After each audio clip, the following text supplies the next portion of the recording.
Commandment number 2 to the 10 Commandments of free will is impulsive reaction versus willful action.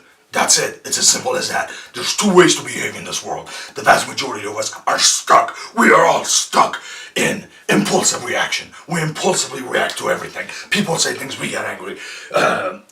People say positive things, we get happy. You can be controlled through happiness or through anger. I can easily manipulate you by complimenting you. And you impulsively react by being, oh, he's such a cool guy. He keeps giving me compliments. Oh, I'm going to do whatever he says. Or I can control you by angering you, by pissing you off. Again, impulsive reaction. You react, oh my god, I hate this guy. I'm going to destroy him. So I can control you that way, and you don't have any free will. So to attain free will, you have to learn the difference between impulsive reaction and willful action. See, I can't even say it, goddammit. So the key word here is willful action versus impulsive reaction. And how do you attain willful action? Well, first you have to know thyself. You have to cross that first step. First step is know who you are.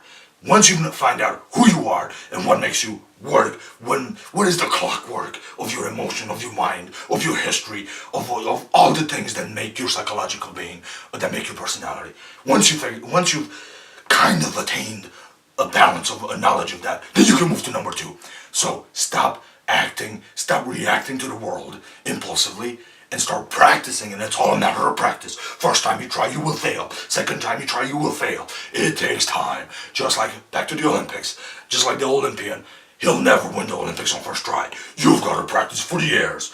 So from today on, you need to learn to practice your impulsive reaction against your active, willful action. So what you need to do in life is be aware, be self-aware. So when someone is trying to insult you, suddenly become self-aware. This person is trying to offend me. He's trying to make me impulsively react. So no, I'm not going to do that. I'm going to willfully act. And I'm going to think of a wise ass comeback. I'm going to think of something to do in that situation. And not react impulsively, but act willfully and forcefully and intelligently. And that's how you practice becoming a willful actor in this life. Literally an actor. You have to act in this world based on your willful decisions, and don't react emotionally to what people are doing to you, to what the world is doing to you, to what you fear, your own insecurity or fear is doing to you. Most of you are probably more afraid of your own insecurity than of any one human being on the planet. So you gotta act to that the same way. Everything you do in life, am I doing this? Is my action an impulsive reaction to my fear, to my insecurity, to whatever my daddy said when I was 12, to whatever. Forget all that. Yeah, it happened. So what? That happened when you were young. Now you're grown up. Now you're an adult. Now it's time for you to take the reins of your life and act willfully in life. So this is extremely important. Part 2 of the 10 Commandments of free will is willful action in life. You always have to think about your situation and decide, am I reacting?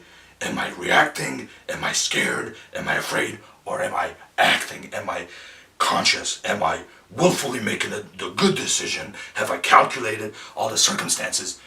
And is my behavior the appropriate behavior for this situation?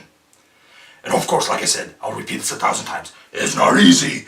You will be confronted with many situations. Emotions are tough to control. Once you get angry, once you're overly, either whether you're really angry or whether you're well complimented, once you get all emotional about something, it's so hard to control yourself. And the more emotional you are, the less free will you have. Now, I'm not saying you shouldn't be emotional, but we'll get into that in the future. We can't avoid our emotions. We are emotional creatures. We're always going to be emotional creatures. You just got to find a balance between where to exert your emotion and where to exert your will. And there's the kicker. You need to find the balance. So this is why you need to practice willful action in situations. And the best way to do it, the best place to do it, is at school or at work. When people try to push your buttons, it's good to have people pushing your buttons. Look around, who's pushing your buttons?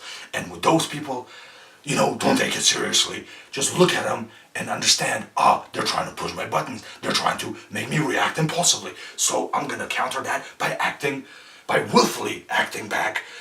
And then you just got to figure out how to turn whatever they're doing to you make it reflect, bounce off you back to them, and laugh at it, have fun with it, turn it into a game, and then you will see how powerful, active, willful action is in life. And that goes down to all the situations we've had with bullying and all this stuff. When somebody bullies you, they're pushing your buttons. They're trying to make you impulsively react with fear. They're pushing at you. They're pushing you into your fear corner. So what you need to do is act willfully. Understand. Hey, know yourself. That's what they're trying to do. They're trying to push me into my corner of fear and make me react impulsively. Don't let them do that. And understand that you have the power to act willfully. Observe, watch, learn, ask others for advice, for help, to figure out how you can act willfully and turn what they're doing on you, but without vengeance, without craziness, without insanity, but with humor and intelligence, and you will always come ahead. And that's why willpower, and self-determination and self-knowledge, and willful action in the world become very important. You realize how powerful these tools are and how important they are in life if you get it. So that's number 2.